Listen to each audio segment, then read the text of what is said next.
عورت مرد کی پسلی سے بنی ہے اور جس مرد کی پسلی سے بنی ہے اس کا نکاح اسی سے ہوگا۔ آج مسلم معاشرے میں یہ بات اتنی مشہور ہو چکی ہے کہ لوگ اسے پتھر کی لکیر سمجھتے ہیں۔ اس غلط فہمی کی وجہ سے 3 بڑے نقصان ہو رہے ہیں۔ لوگوں کے دماغ میں یہ کنفیوژن ہے کہ عورت مرد سے کمتر ہے یا عورت مرد کی جاگیر ہے، اور سب سے بڑی بات کہ اسلام پر اس کی وجہ سے غلط الزام لگتا ہے۔ لیکن آج کی اس ویڈیو میں ہم قرآن و حدیث کی روشنی میں ان سبھی ڈاٹس کو کلیئر کر دیں گے۔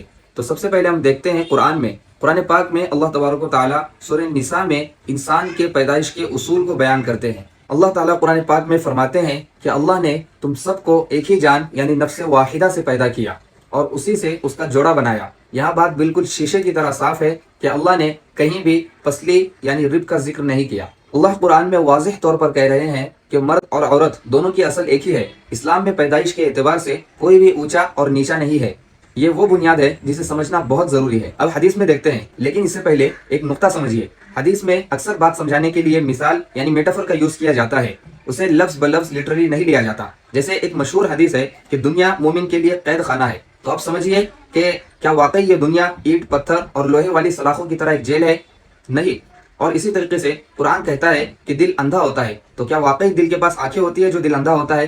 نہیں، بلکہ یہ تمام چیزیں، یہ تمام مثالیں بات کی گہرائیوں کو سمجھانے کے لیے ہوتی ہے۔ بالکل اسی طرح بھی پسلی کا ذکر ایک مثال ہے، یہ کوئی بایولوجی کا رول نہیں ہے۔ صحیح بخاری اور صحیح مسلم کی حدیث ہے کہ اللہ کے نبی نے فرمایا کہ عورت کو پسلی سے پیدا کیا گیا ہے۔ یہیں پر لوگ غلطی کرتے ہیں۔ حدیث اکثر بات سمجھانے کے لیے مثال کا استعمال کرتی ہے۔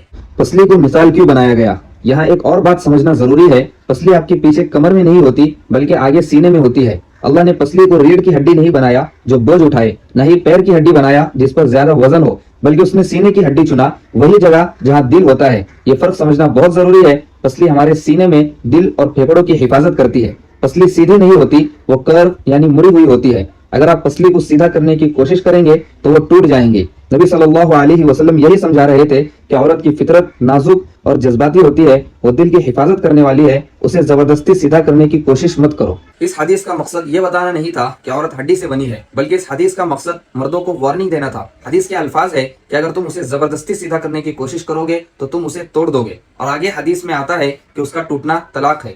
یہ بایولوجی نہیں، یہ ریلیشن شپ سائیکولوجی ہے۔ نبی صلی اللہ علیہ وسلم کہہ رہے ہیں کہ تم عورت کے ایموشنز اور فطرت کو کنٹرول مت کرو بلکہ اس کے ساتھ نرمی سے پیش آؤ۔ اگر تم اسے اپنی طرح سخت کرنے کی کوشش کرو گے تو یہ رشتہ ٹوٹ جائے گا۔ اور نکاح والی بات کہ نکاح اسی سے ہوگا جس کی پسلی ہے، یہ بات بھی سراسر غلط ہے۔ اسلام میں نکاح تقدیر اور پسند کے معاملے کا نام ہے، نہ کہ ہڈیوں کے جڑنے کا۔